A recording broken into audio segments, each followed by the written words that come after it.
wax kasta oo fiican kaliya ha la doonin naftaada oo ha baran anaaniga ku dhag weedha isduldhigga ah waayo garan maysid weedha qof waliba xaganaysa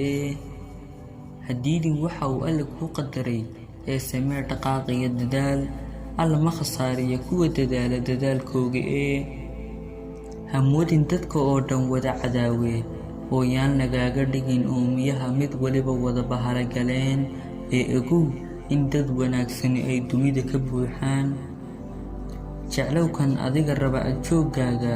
iskana ilow gafafka yaryar ee uu kaa gelayo waayo wanaagga ayaa mar waliba ka sarreynaya xumaanta marka uu dhulku ku qaadi waayo waa marka aad u malaynayso inuu bini'aadamka ilaahay abuuray aad wax dheer tahay ha hilmaamin sinaanta qumaati u dhegaysa kan dhegaysanaya hadalkaaga oo ha u baran hambaabirka kusoo dhexdhaca sheekada si fiican u fahansanow qof waliba waxa uu kaala hadlayo wasalaamu calaykum waraxmatullaahi wabarakaatuh